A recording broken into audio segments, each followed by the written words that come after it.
Being feminine is often seen as a weakness or as something shallow, like just putting on makeup or dressing up pink. And so as women try to prove ourselves and we start acting like men, working like men in a society built for men. And we completely lose that connection to our bodies, to our intuition, to our natural rhythms. So today I want to teach you what real femininity is, how to get back to your body, and how you can embrace it into your everyday life. Hello my loves, welcome or welcome back to my channel. If you're new here, my name is Mirella and I love sharing all things self-care, class, and self-growth. Today's topic is a bit controversial, but I really wanted to give you my take on this. And I want to give you some tiny little tips, tiny little changes that you can do today to just feel more feminine, to embrace your femininity, to feel more in tune with yourself, to truly honor yourself. As always, if you love this video and you want to see more content like this, make sure to subscribe and definitely leave a comment because I definitely want to see your take on this and your different point of views on this topic. As always, in the description you will find all of my information and my other socials where I post daily tips and so much more about my life. So without further ado, let's get straight into the video. So what even is femininity? Well, the traditional conception of femininity is definitely based on giving, on having to serve, on traditional gender values. So staying home and playing dumb. Well, my vision of femininity couldn't be further from it, and it's quite the opposite of this. I absolutely believe in intelligence and independence, but I also believe that true femininity is about regaining a connection to your body that this society made you lose. So being able to actually allow yourself to receive, to reduce your stress, to stop living in this constant fight or flight mode and really allow yourself to slow down. Because unfortunately, the type of strength that is valued in this society is definitely based on violence, on manipulation, on having power over people, on walking over others. And so as women are often considered weak. In order to conform and be taken seriously, we start hustling, we stress ourselves, we completely get lost. And so very often women in position of power completely stop taking care of themselves. They completely give up beauty because you cannot be intelligent and beautiful. And if you do, you're considered shallow. Or we become so detached from our bodies that we completely forget that we even have a cycle that influences our mood, our productivity, our energy levels. And I'm not saying this to tell you, oh, don't work like a man because you're not capable. No, you shouldn't work like a man because our bodies are different. And you can be incredibly more productive if only you listen to yourself instead of forcing yourself against it. Another thing is that we stress ourselves so much to the point that you look around and suddenly every single woman you know has hormonal imbalances. Every single woman you know has acne, PCOS. So this is all to say that being different and being feminine and embracing it, not a way to say that you're less. It's actually a way to discover so much more,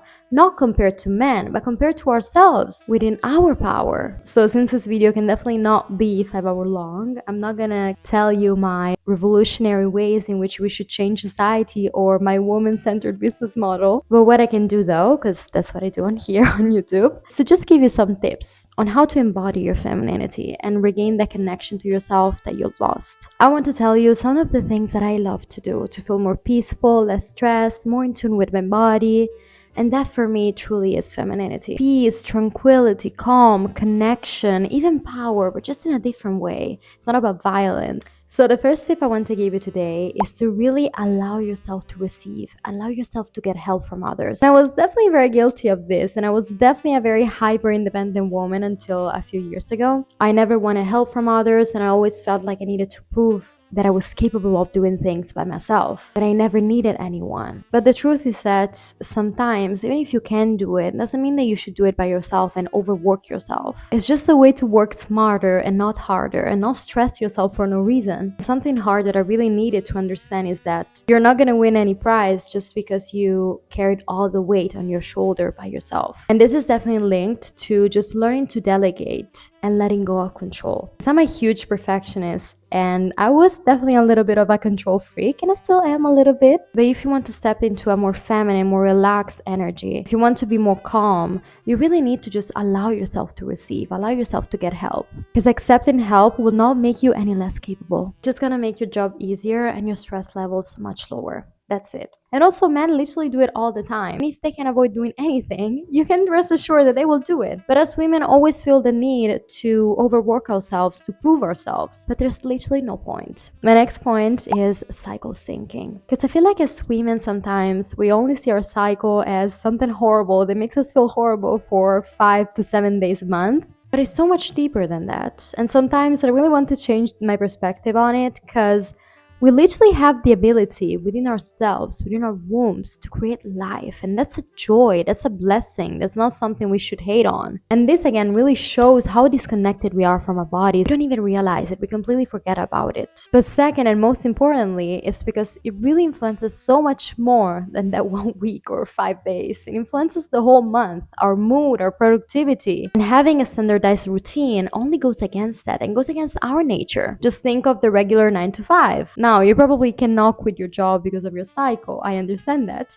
But you can definitely work on everything else. If you shape your workouts, your meals, just your life in general with your cycle instead of against it, that can make you so much more productive. And again, definitely much more in tune with yourself. Now, my next point is probably much deeper than you think, but it is to heal your traumas. Not because being healed will make you more feminine, but because not being healed will block you from naturally being in your feminine. When you've been hurt, disappointed, or betrayed, your body naturally shifts into that hyper-independent state that I was telling you about. It shifts into control, into overthinking, and over time, that will make you feel very drained. You stop trusting others, you feel the need to always be strong, you numb your emotions, you're constantly in that survival mode. And so healing will really help your nervous system come out of this state. I've also been reading this book on it, so if you want to learn more about this, you definitely should read it as well. Something else I like to do, and you definitely should do as well, is just romanticizing the little moments. As I said in the beginning of the video, we cannot change society, at least not immediately,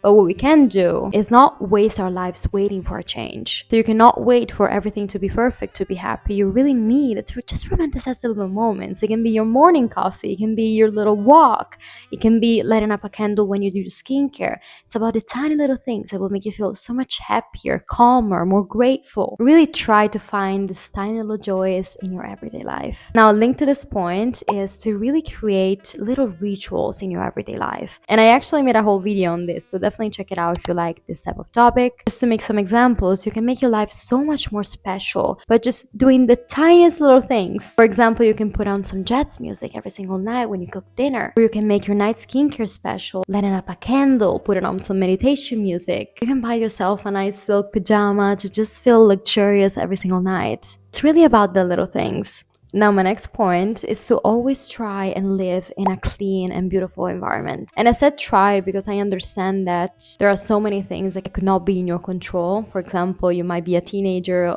living in your parents' house, that might not be your dream house. Or you might be a college student living in a dorm. So it's not always easy to just go and live in your dream house. But again, this whole video is really about making the most of what we have. So what I mean is really put your best effort to always be in a clean environment, to make the little changes that will make a difference. For example, buy yourself some fresh flowers, buy yourself a cute duvet, or even do the smallest switches in your routine. For example, always tied up every single night so that you can wake up to a very clean house, a very clean room. Just do the little things that will make your environment look so much better and will just improve the quality of your life. And again, that will give you a better mood and a lower stress level. And the same thing really applies to yourself and your looks. Not because being feminine is just about being pretty or putting on makeup. First of all, putting effort into yourself tells you that you care about yourself. And also it will make you feel so much more confident. Something I really love to do is just take my time doing my beauty routines. Lathering myself in moisturizer, doing my hair, my skincare, my makeup. Not in a way to just fit in society or do what society tells me to do. I don't feel insecure if I don't wear makeup. I can go out without taking care of myself, but why would I? Also, the way we look is literally a reflection of our standards of how much we care about ourselves. So I really do it in a way to enhance my beauty, to honor myself, to take care of myself, not to just fit into standards. Another thing that is really incredibly important to me is to just honor your body through the food that you eat. And this is not about being a certain size or dieting at all, but it is again going back to yourself, listening to your body. Something that we're completely losing, for example, is intuitive eating. We're not able at all to recognize what our body tells us, and this goes both ways. We either deprive ourselves of something we might need just to fit into diet culture, or we stuff ourselves without knowing when to stop because we completely lost any connection with our body. So something that you really should do is start paying attention to your hunger cues. your eating habits. And there are some practices that you can start doing. For example, when it comes to intuitive eating, you can turn off the TV, so have no distractions, start chewing more. There are so many things that you can start doing. But again, my tip is to really start honoring your body and start listening to it.